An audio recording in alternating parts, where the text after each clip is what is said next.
Welcome to the Artist Academy podcast, a place where we focus on the business side of art to help you attract more customers, to increase your profits, to ultimately live a life of creativity and financial freedom. I'm your host, Andrea Earhart, and today we have an interview with Christopher Remmers. And I reached out to him because his art is amazing. The details, the realism. I looked at it and I was like, this guy has it together. I need to know his business secrets. So we talk about how to sell canvas commissions, how to build your portfolio up, and most importantly, really master your craft to make marketing easier. And he gave me some things that I had never heard before. We talked about ways to just find customers who fit what you want in terms of like finding conventions and just pitching to certain customers who I'll just let him explain. I think you're going to like this episode. Christopher Remmers, here we go. All right, Christopher, tell me all the things, art world. How did you get into this career from the early days, and what are you doing right now? Yeah, great. Thanks for having me on here. Yeah, I mean, from the early days, I think I kind of started from a place that a lot of creatives start from, like I knew I wanted to be an artist. I didn't quite know what that looked like. And I was spending a lot of time just kind of fumbling around, like trying to figure it out and always being like kind of half foot in, half foot out. Like, I had a backup plan and I wasn't really like fully committing. And I got to a point where I just had to go all in and to find out if I could actually make this happen for myself. And it wasn't like playing it safe and kind of only doing it part-time for me wasn't the way that I was ever going to find that out. Like I just had to go all in. Once I did, I took it really seriously. I went and got formal academic training for painting and drawing. I took the craft like very seriously as the first and foremost thing to double down on. And then, yeah, like fast forward 15 plus years, I'm doing pretty well. I'm like fully booked out for a year with commission work. I run a successful online academy where I teach artists about all of this. And yeah, I'm kind of living the dream. I've got like a badass studio right downtown in my hometown and loving it. It's going well. Awesome. I was looking at your Instagram. I was Instagram stalking you, and I saw that you were a contractor at one point in construction, or what was that? Yeah, in construction, like, kind of growing up, I was in that industry through family, and I got really interested in like green building and natural building and got my contractor's license and was kind of on a pretty clear track to like be doing that the rest of my life. That was like the safe side, right? And things were going actually really well. And making the decision to like take art on full time was like pretty dramatic to my lifestyle. Like I closed my business down overnight that was successful and just walked away from it all because I knew it wasn't filling my boots the way that art does, and I always was like tinkering around with art. I had a little studio at home and it just was this thing that was like always kind of nagging me at the back of my head. I was like, you got to try this. You got to go for it. When did you first start getting commissioned to paint? Is that how it started? Because now you're booked out with commissions. So what did those first few commissions look like? Yeah, the commission thing wasn't actually how it started. That kind of grew over time. When I first started, it was mostly like I was trying to do the gallery thing and I was going to conventions and I was entering my work into competitions and having some success with that and like learning to navigate that side of the art world, and then kind of seeing that like that actually wasn't what I really wanted. And I got a couple projects where people had reached out to me after seeing some of my work and played around with like various types of commission work, from like portrait to more imaginative stuff that's like the work that I create. And then through that, I kind of developed a way that I wanted to work with clients and the way that I didn't want to work with clients. And I kind of designed it to be to my benefit. And so more and more, I started ramping that side of things up and kind of targeting that through like my email campaigns and my marketing and just where I was looking for my clients. And, it ebbs and flows, but for the most part, like I don't really do the gallery thing anymore. And I'm more moving towards like public art commissions now, meaning like I'm doing commission work for public facing clients and helping them tell their story in some way that is like directly related to the kind of artwork that I want to make. if that makes sense. Yeah. What do you mean exactly? Can you give an example of a piece that you're working on or have worked on recently? Right. So currently working on a piece or a series of pieces actually, that is with a documentary filmmaker. I can't really share too much about it, but it's essentially it's like the ethos of like what he's doing in his documentary film lines up with the kind of stories that I want to be telling. And so I'm doing a series of small portraits and like little narrative pieces that coincide with the characters in his film. And we're planning to do like an exhibition of these things side by side. And then, there's been some other stuff around like with authors and some other things. They're still kind of in the works. Like this is a recent kind of transition. These projects are still kind of in the pipeline and like being developed. And so I haven't like shared them out into the world just yet. How are those customers finding you? Generally, I'm finding them actually. I'm out there as I think my art is directly related to the things I'm deeply interested in my life. And so like via that, like I'm reading books, I'm looking at films, I'm like consuming things that are like in direct relationship to the stories that I'm wanting to tell. And then I learn about somebody and then I'm like, I'd be interested to see if that person might be like open to a collaboration or seeing if my artwork could help like elevate their message. And so I directly reach out to them. That's kind of been the thing that has given me success, whether it's like these types of clients or whether it's galleries or whether it's shows or whatever. It's always been, if you want something, like go put yourself out there and ask and reach out to a lot of people. Like that tends to be the thing I find drives the success for a lot of artists that are doing okay. Yeah. Okay. So what does it look like when you're reaching out to them? What kind of things do you say? What do you include? Do you include like a pitch deck or just a couple photos or a link to your website? Or how are you getting them to open is it an email? How do you reach out? Yeah, it kind of context dependent, like usually it's over the course of like many interactions. Usually it's like, hey, like it's like an email or like a direct message on social media or something like that. I'm like, hey, I really enjoy your story. This is that. Like, here's some examples of my work and why I think it's relevant to what you're doing. Like, would you be open to have a conversation?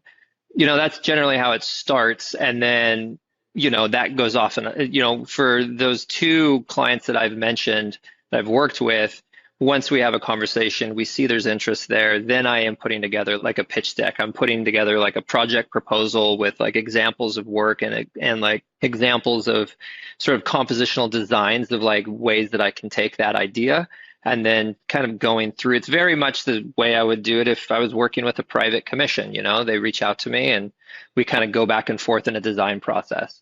Okay. So you reach out to the majority of the people that you work with, or are they finding you through social media? Or just specifically with these new ones that you were asking about, in terms of how like in general I've worked with commission clients, like private commission clients tend to reach out to me first, right? Like, and everything from like I want a pet portrait to like I love your ideas, I like don't know where to start, like how do we get things going, I've got an idea that I want to explore with you. And that's like, and usually that's through social media or through my website. And then for those clients, what I've always had is like a very specific protocol where like I have like an intake questionnaire interview process that I go through with them to kind of identify like what are the things that they're most aligned with, like how do they want to work with me? Do they want to be really involved? Do they want to be like hands off? Do they want me to kind of take the lead? What are their design parameters? What's their budget? Just kind of getting that whole like deep dive in as quickly as possible so that I can find out, one, if this is someone that I want to work with, and two, if it's a good match for us to continue. Which social media do you think is your main attractor of customers? I primarily use Instagram, but I would say most people are reaching out to me via email, which is, Instagram's my funnel. And then like I run pretty aggressive email campaigns in general to like be reaching out to people. And so it's just kind of a step of like, they come in through social media, they sign up for a newsletter. I've got segments in which I'm like communicating to students or potential clients. Then someone eventually reaches out to me and then I'm like doing one-on-one with them. That's kind of like my typical kind of like funnel system that people are going through. Awesome. I'm no stranger to funnels. I love it. So what is your catch? How are you getting people, specifically customers, like painting customers, into Yeah. What are you giving away? How are you attracting them? Full transparency, like right now and probably for the last year, I honestly don't put a whole lot of effort into finding like customers for paintings. Like a lot of my efforts recently have been for my academy, to be honest, Yeah. but it's very much the same. Like the only thing is that like the message is shifted to like this Hmm. particular client, right? Generally, like prior to that, what I used to do heavily was essentially just be showing like behind the scenes and like various types of ways of like seeing my work and understanding the story and like what I'm about as an artist. And that like if they sign up for a newsletter, then they're going to be able to get like even more in depth behind that. They're going to get discounts to work if like, if for their first purchase they would get a discount, for instance, or I don't know, we ran a bunch of different things and tested a lot of things. And in that, it's just once someone reaches out or expresses interest, then there's like a whole other like nurture sequence, right? And for anyone that doesn't understand what that means, like I'm running, anywhere from like 3 to 5 emails out a week and like testing things. And then when someone responds or shows interest, then they start to get more of a one-on-one connection with me. And then I'm just kind of getting a sense of who they are, what they want, like what kind of artwork, where they want the artwork, and just moving from there. What kinds of emails are you putting in this nurture sequence? So, say I signed up for your email list as somebody who's interested in your art. And what are a few emails that you would send me? I want to know what are like the first 10 emails that you send me. But what are like some of the main ideas that Sure, you're putting in sure. those emails? Yeah, I'd say like depending if they're just like a cold lead that comes in, they just like subscribed, I don't know anything about them, then they're essentially going to see like the first they're going to see like a collection of the available works that I have.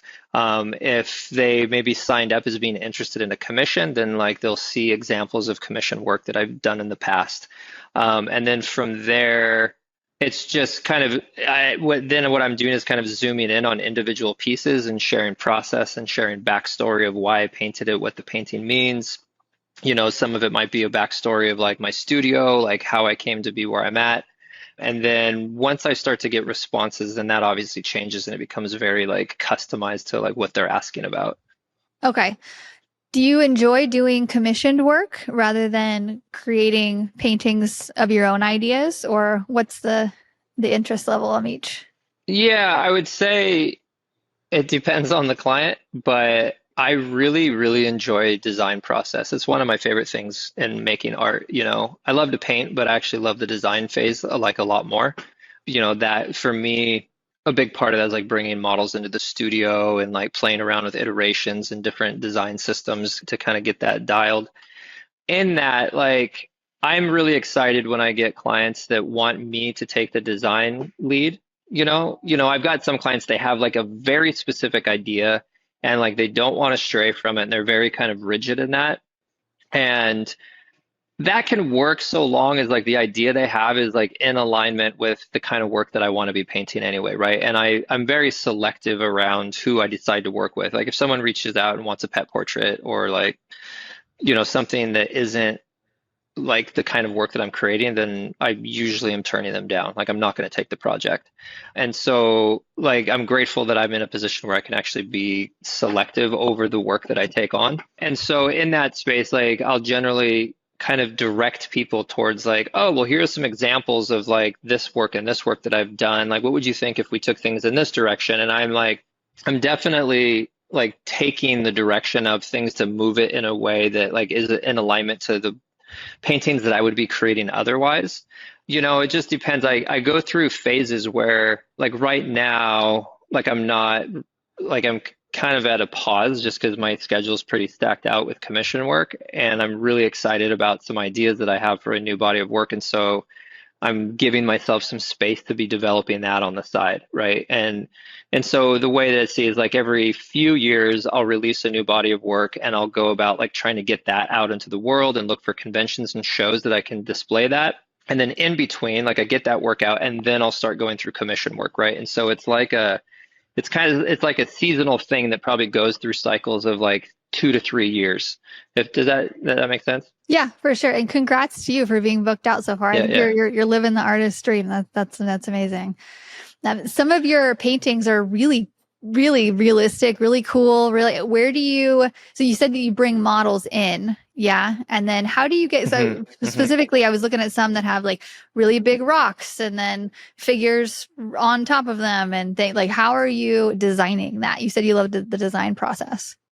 Yeah. So, and this is all stuff that I teach, right? And so it's the way that it starts is kind of this whole process. Like I'll have an idea and then I kind of sketch it and kind of figure out, this is stuff that we learned and when I was in the academy, right, is just like how to take a complex idea and break it down into simple parts. And, that could even be within like you're just painting the human form. And like, how do you break that down to get like a complex gesture that looks really elegant and beautiful? Is like you have to understand all of the things that go into that design. And so with designing something that's like an imaginative piece, for instance, is like I sketch it out.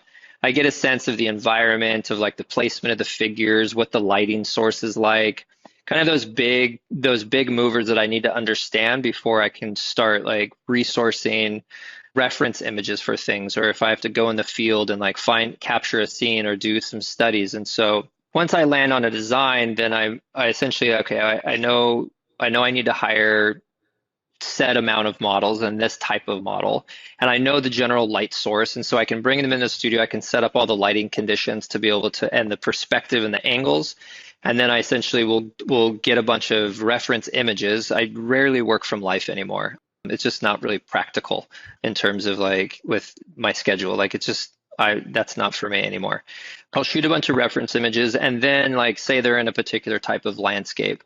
I'll either go out into the world and like get images of that, or I'll find stuff online that is essentially examples of kind of the basic compositional style. And then I tend to work imaginatively by like looking at different images that help kind of keep me in this space that's like relating to a cohesive narrative scene, as it were. And so that starts with like sketches and color studies that are like physically analog version done. And then I'll take those into like Procreate and I start to kind of compose this more flushed out. And then I'm like bringing in photo images, getting the light sources to relate. And it's like a whole kind of pretty in-depth process depending on the complexity of the piece. Sometimes it can take me a week, sometimes up to like many months, right? Like I'm working on a painting back over here that's like a 12-foot by 8-foot painting or something like that that has like four figures and a huge scene. And that took me like months to compose, and bringing the models in separately, designing the whole landscape, testing it, doing a bunch of variations to make sure like the composition was as good as I think I could make it, and then going from there. So it's a pretty in-depth process that I take on really seriously. Like I see a lot of people, it depends on kind of the style that you work in. I think that if you lean more towards sort of like abstract or like loose representation of the form, then kind of working spontaneously, you can have some moderate success with. But I think every artist that I know that works representationally or like narrative work or like anything close to mine, not in terms of the rendering quality per se, but like they all have like a pretty in-depth design process where like by the time they start their painting, they have a general idea of what they're actually making so that they're not going to get halfway through a piece and there's some like major design flaw and it like all falls apart and you know How long does it usually take you to paint one of your, like the piece you just showed me? How long do you think it's going to take you to paint that from start to finish? Well, if I didn't run an academy and I didn't have a toddler, that would look a lot differently. But I would say like historically, like a piece like that would probably take me about 3 to 4 months to paint and a couple months of design work. One of my like more medium-sized paintings, which are like kind of in the 40 by 60 range, that's probably like a week or two of design and like a month to 6 weeks of execution time. Like I paint pretty quick. That's roughly how long it would take me. All right. And I imagine you are charging what it's worth. So, what are around numbers of what you're charging for these month-long paintings? The way I price my work is based on like cost per square inch. There's variability in that based on complexity. Whether or not like if I'm It's a little bit more if I'm doing commission work and I have to like be doing a lot of back and forth with a client on design, then the cost is going to go up a little bit more.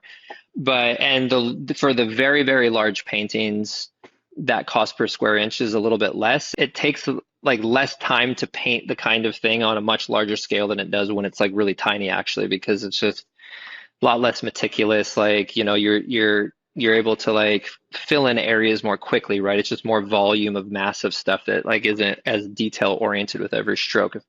And so like that painting that you were just looking at, it's probably gonna be in the ballpark of somewhere around like the 80 to 90,000.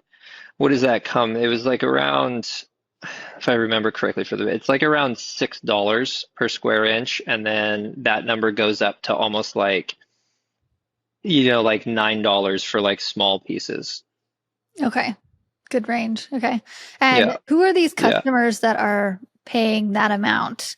What do they do? And also, who are the customers that whenever you were in your like beginning or middle part of your career, like how much were they paying? And then who were they as well? Yeah, like who is the ideal client avatar? So Yeah. I mean, well, who are it's your actual customers? yeah. They're pretty wide ranging, like, and I've sold my work in like a lot of different venues from just like direct, like people see work on my website and they purchase it versus like I've at the LA Art Show and like galleries to I've like sold work at Sotheby's auction. As many of them as that are, they're willing to like answer questions for me. I've like tried to learn as much as I can about them.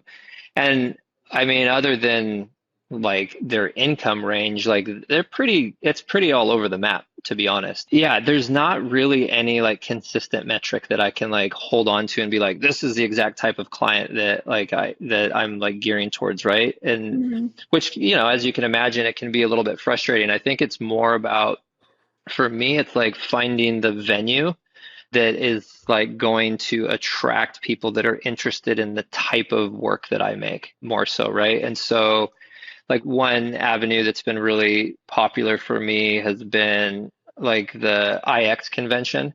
It's like a 5-day convention for imaginative realism artists. That's like the whole gamut from like Dungeons and Dragons illustrators to like fine art fantasy painters, right? And it's this amazing convention.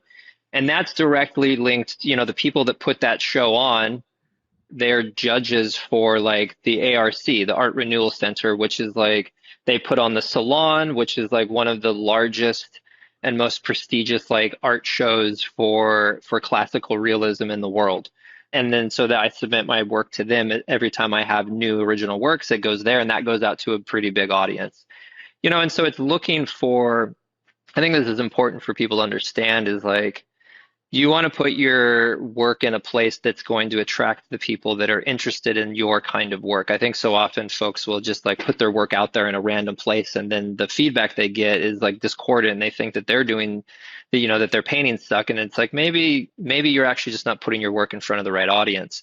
And so I look for places that get high volume that I know consistently are going to bring in buyers that have like a high net worth and that are able to have like the disposable income to spend on something that's like north of $15,000.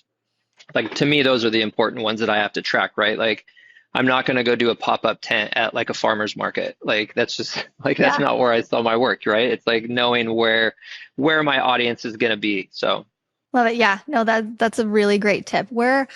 Can you give any other examples of where your audience might be that has really helped you out in the past, or where you found your customers? yeah, I mean, between like popular conventions, like well-known art competitions, and I mean, I've got my own gallery here downtown, but like I'm always trying to find like, even if it costs me a little bit, like getting work in like the LA Art Show, for instance, like that's a big one. Looking for like online art spaces that kind of feature my genre of work.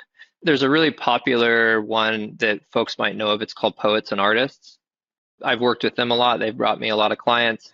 They're just this amazing resource. They have a gallery that's based in Florida, but they have like an online Patreon system where you subscribe and they give you essentially like RFPs for artists from various places, from gallery shows to competitions to all of this, and then like they essentially help get you in the door versus like if you were just reaching out to these places cold one-on-one.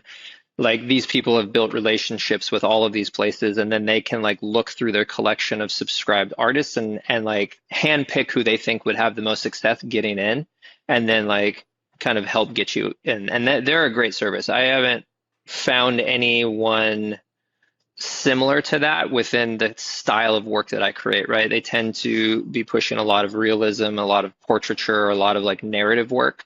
They're a great resource. Awesome. Yeah, I'm looking on there right now, and I had never heard of them before, and I should assume that a lot of people listening hadn't heard of it either. So that's a really great tip. Thank you. I want to say something that I think Yeah. is relevant, Yeah. right? Is that in particular in the art space, I mean, I think it's relevant for most businesses, but like even more so for art, is that there's all these things that we can deploy and we should deploy in terms of like email campaign strategy and marketing strategy and like where do we put our work and like who should we reach out to and how often and all this stuff. But like I've just because I've worked with a ton of artists and I feel like a lot of people like are in a rush to get to the door of like making money and they're not spending enough time like making their artwork exceptional. And I think like if you could take one thing away from all of this, like if is like that should be the primary, right? Like that you should be making work as like I often say is like be so good they can't ignore you because that is going to do like so much more heavy lifting than any of these other marketing things that we talk about. And not to say that like they don't do anything, but like you could take months to create a work of art that is just like that's like mind blowing, that's going to do like years of work of trying to push mediocre work out into the world with all these fancy marketing techniques. And so I just think like that's the thing to always lead with as artists. Definitely. The better your product, the easier your marketing is going to be. And I paint murals. Yeah. It's when you were saying something about how the bigger the canvas, it's not necessarily more work. I definitely feel that it's not necessarily that much more work to do a wall than it is to do a really big canvas even. And yeah, I think it's just different tricks of all different specialties. So I appreciate you sharing your stuff because I, like I said, I paint murals and I don't do as much canvas stuff. So I have a lot of questions on this side of the marketing. But so what I'm getting from this is make your art really, really good and then have an email campaign and submit to shows and just pitch yourself to places where your art fits and who has the right audience for your style of art. And do you have any other major tips that you can leave us with before we end it? Yeah, even more important than the quality of your work is the mindset. Like that's everything. Like you got to believe in yourself. You got to have conviction over the ideas that you're trying to bring out into the world as an artist. You got to be really clear about what it is that you're trying to communicate, right? And all of that. And you got to believe in yourself. It's tragic to me how often I come across artists that they have like great vision and great technical skills, but they have like very low belief in their ability to actually like make it happen for themselves or like the devotion or the discipline to kind of push themselves like continually until they actually find the way to make it work, which is the other thing, right? Is that there's kind of these cookie cutter like ways that we can go about getting our work out in the world, but the reality is like it's there's going to be so much nuance in each one of those directions that you're going to need to like try and fail and test and find out what's the best way for you to like get insert yourself into the market in the most successful way. And you have to be willing to like fail and try and keep going through that until you break through, right? And that's going to be the case with everyone in their own unique way. And so having like that mindset and that conviction and that commitment to what you're trying to do is really like that's the biggest driver above all of it. It's what's going to drive your quality of your work, the quality of your relationships with your clients, and like your ability to endure when AI comes in and all these things are kind of, shaking up the art market just to be like, I'm going to keep doing whatever it takes to make this work, you know? So true. Yeah. The tenacity and consistency will get you way further than, I mean, I know that there are a couple of muralists here, even in my town, that are, their craft is amazing, but I mean, and I'm a lot younger than them. And I was like, nope, it's okay. I can be just as good as you, if not right now, one day. But I coach a lot of artists as well who are like, oh no, there are people who are out there that are way better than me. I can't even start. Like I can't compete. So like, why even market myself? So what would you say to those artists that don't have that confidence quite yet, and they look around at your art and everybody else's that are so realistic? They're like, oh my gosh, I can't do that. Yeah, I mean, there's this thing around like we hear a lot of stuff around like imposter syndrome Mm-hmm. and like that whole thing and like people like, oh, what if I'm not good enough? And what if I don't have this skill or I don't? It's like, well, I think there's like acceptance that like, yeah, like maybe right now you suck. Maybe right now like you don't have the technical skill, you don't have the knowledge, and there's like a little bit of that accepting where you are and then like jumping into a learner's mindset of like I have to learn these things like this and like this is a big thing of what I help with my students is just like getting really clear on what you do want so that you can understand like what's the next step that you need to take in order to get to where you're going, right? Is like if you don't know and you haven't taken the time to define that, forget it's like impossible because then you're going to be pulled in all these different directions. And so, I think it's just like really getting clear on that and just accepting that like you're not where you want to be. And the only way you're going to get to where you want to be is just by getting to work and putting your head down and like focusing on that. And it's a long game play, right? This isn't an overnight success kind of game. So true. So if somebody's listening, it's like, yep, this is my guy. I want to learn from him. How can they get on your email funnel, or how can they contact you in order to learn from you? Yeah, so the two best places is you can go to my Instagram, which is Christopher Remmers, just all one word, or you can go to christopherremmers.com and you can see a thing under courses there and it talks about my academy. And you can just sign up to get on a call with me and we can talk about how I can help. And so those are the two best places to find me. Awesome. Well, thank you so much for your time today. We appreciate you. Yeah, you bet, Andrea. Thanks again.